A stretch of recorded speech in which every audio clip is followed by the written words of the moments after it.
Geranjir ngeset mix kecil ini sangat-sangat udah lama kita gak ketemu. Gara-gara aku itu HP-nya rusak, jadi males lah untuk bikin konten lagi. Terus kan ring light juga ring light juga patah, jadi ya gitulah. Ini juga pinjam nih, jadi hai guys, ohayo. Aduh, ada yang lupa kumis. Gak pakai kumis ya. Tunggu sebentar ya.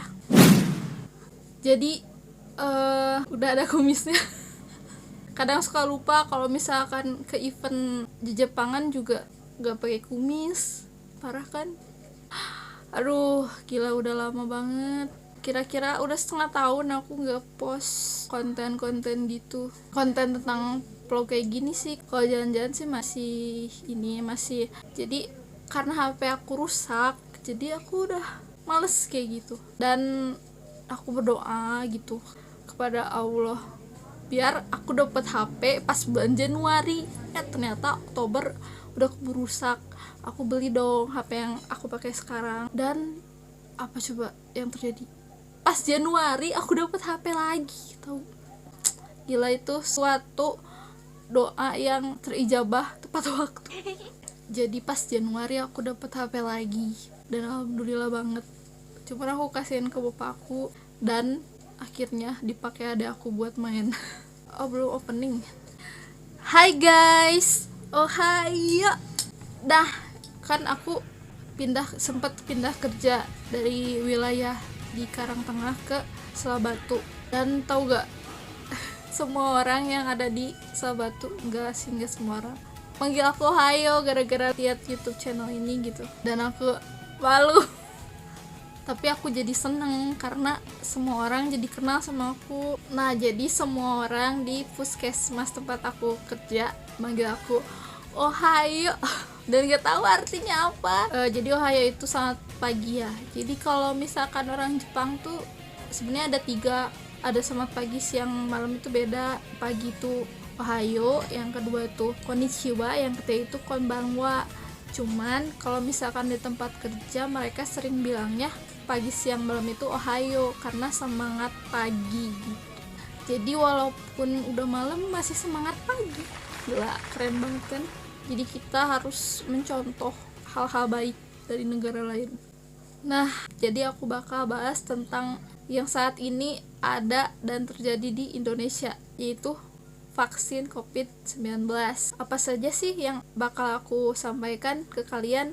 Yang pertama ada pengertian, terus tujuan, jenis-jenis vaksin, siapa aja yang butuh vaksin, alur kita pelaksanaan vaksinnya kayak gimana, dan efek sampingnya kayak gimana, kayak gitu. Di sini ada yang udah vaksin. Nah, kalau yang udah vaksin itu saat ini baru tenaga kesehatan, pelayanan publik, dan lansia. Jadi kamu antara 3 itu mana nih? Apa yang lansia? Kan nenek Sunade ya. Jadi kenapa sih vaksin itu penting? Yuk kita mulai aja. Cekidot. Jadi kalian tahu kan cara mencegah penularan COVID itu ada apa aja sih? Nah, ternyata memakai masker, menjaga jarak, dan mencuci tangan itu adalah pencegahan non-spesifik. Jadi non-spesifik itu secara tidak langsung ya. Jadi tidak langsung pada virus atau bakteri. Bila ada pencegahan non-spesifik, maka ada pencegahan spesifik, yaitu vaksin. Jadi vaksin itu adalah produk biologi berisi antigen yang akan menimbulkan kekebalan spesifik agar seseorang terhindar dari penularan atau kemungkinan sakit berat. Jadi vaksin itu di dalamnya ada berisi serum dan virus yang dilemahkan. Tujuan vaksinasi COVID adalah yang pertama mengurangi transmisi penularan COVID, yang kedua menurunkan kesakitan dan kematian akibat COVID, yang ketiga mencapai kekebalan kelompok atau herd immunity, yang keempat melindungi kekebalan secara menyeluruh, dan yang kelima melindungi masyarakat agar tetap produktif secara sosial dan ekonomi. Bukan sarangnya, bukan uang. Nah, jadi di Indonesia itu menggunakan 6 jenis vaksin ada Bio Farma, AstraZeneca, Sinopharm, Moderna, Pfizer, dan Sinovac. Lalu pasti ada yang nanya, kenapa vaksin disuntiknya 2 kali? Ayo, kenapa? Yang pertama itu untuk memicu kekebalan kita secara alami, dan yang kedua untuk menguatkan, sebab sistem imun membutuhkan waktu untuk membentuk kekebalan. Nah, apa vaksin itu aman? Jadi vaksin itu sudah diuji klinis dan sudah diakui oleh PATMA MUI. Jadi kalau misalkan bulan puasa vaksin juga nggak apa-apa kok. Saat ini vaksin bisa diberikan kepada usia 18 tahun ke atas sampai lansia. Kelompok lansia yang interval vaksinnya berjarak antara 28 hari. Kelompok komorbid juga bisa, derita hipertensi yang di bawah dari 180/110, penderita diabetes yang tidak mengalami komplikasi akut. Lalu bisa diberikan kepada penyintas, yaitu orang yang pernah tertular COVID-19 jika sudah lebih dari 3 bulan. Lalu ibu menyusui dapat diberikan vaksin, dan seluruh sasaran tunda akan diberikan informasi kapan akan dilakukan vaksin kembali. Nah, gimana alur pelayanan vaksin COVID-19 itu? Yang pertama, calon vaksin akan diberikan link pendaftaran, maka setelah mendaftar akan diberikan jadwal vaksinnya. Yang kedua, saat pelaksanaan vaksin, peserta akan digiring untuk melakukan pendaftaran di tempat. Pendaftaran yang dimaksud adalah pendaftaran ulang. Jadi, nanti kita akan mendapatkan nomor antrian. Selanjutnya akan dipanggil satu persatu. Nah, jangan lupa nih, saat kita ke tempat vaksin, kita harus membawa kartu identitas, surat rekomendasi. Lalu yang menderita penyakit jantung harus menyertakan surat dari dokter. Yang ketiga, membawa pulpen sendiri untuk mengisi identitas atau formulir. Sebelum vaksin, jangan lupa sarapan atau sahur ya.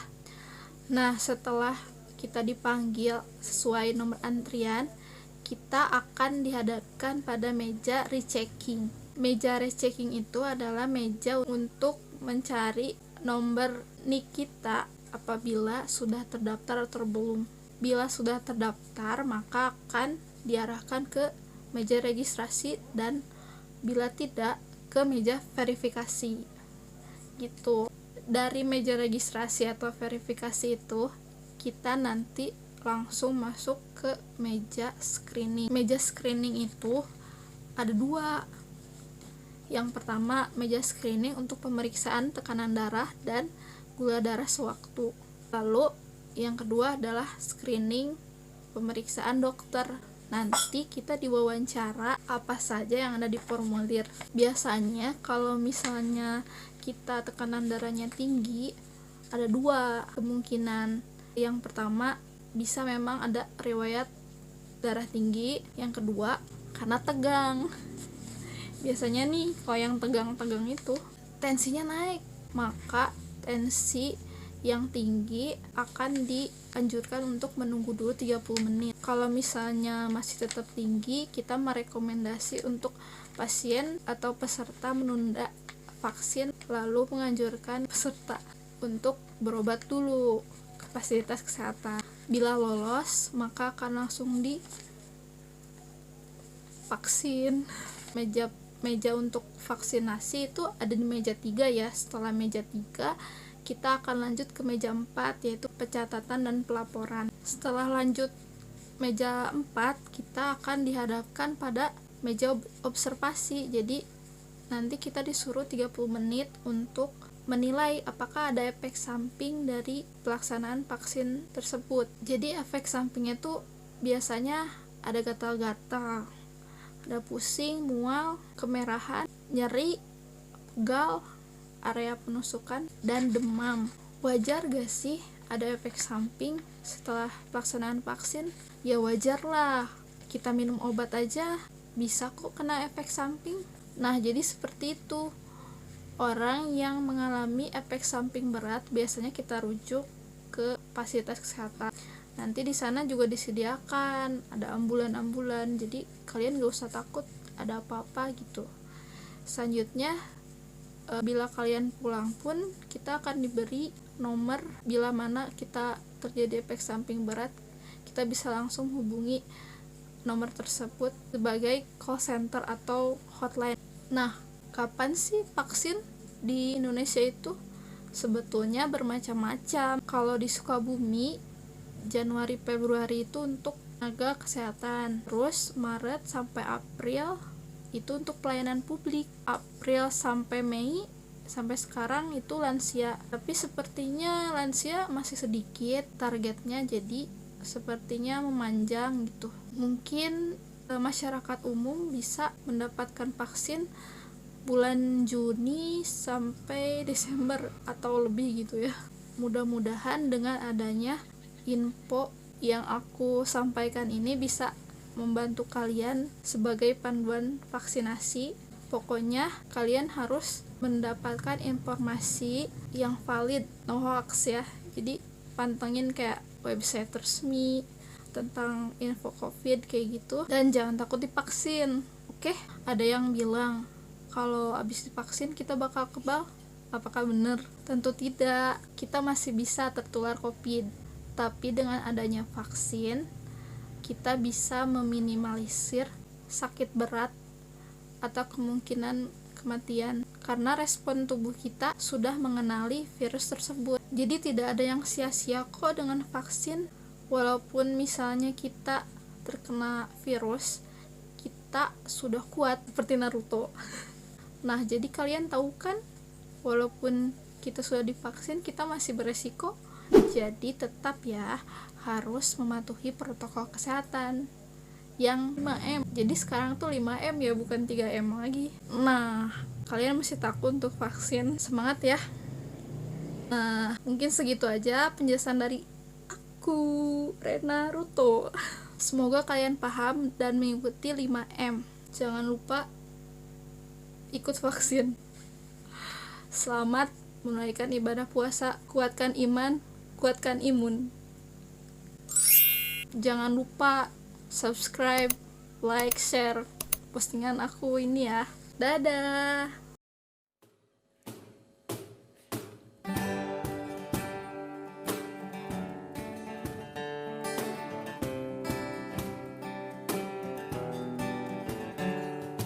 Kau bisa patahkan kakiku, tapi tidak mimpi-mimpiku. Kau bisa lumpuhkan tanganku, tapi tidak mimpi-mimpiku. Kau bisa merebut senyumku, tapi sungguh tak akan lama. Kau bisa merobek hatiku, tapi aku tahu obatnya. Manusia kuat, itu kita. Jiwa-jiwa yang kuat, itu kita. Manusia kuat, itu kita. Jiwa-jiwa yang kuat, itu kita. Kau bisa hitamkan putihku, kau takkan gelapkan apapun.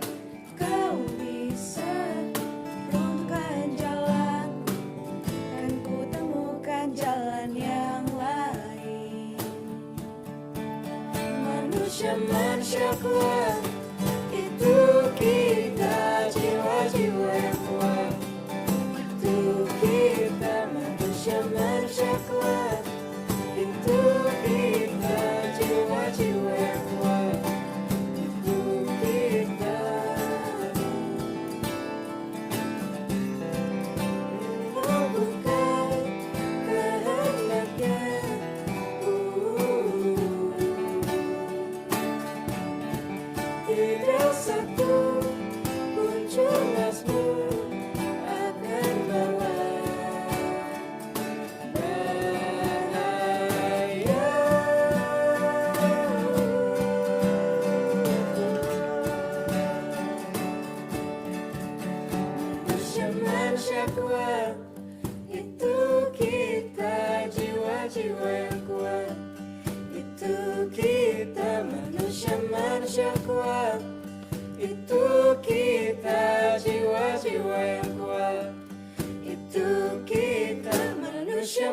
syakwa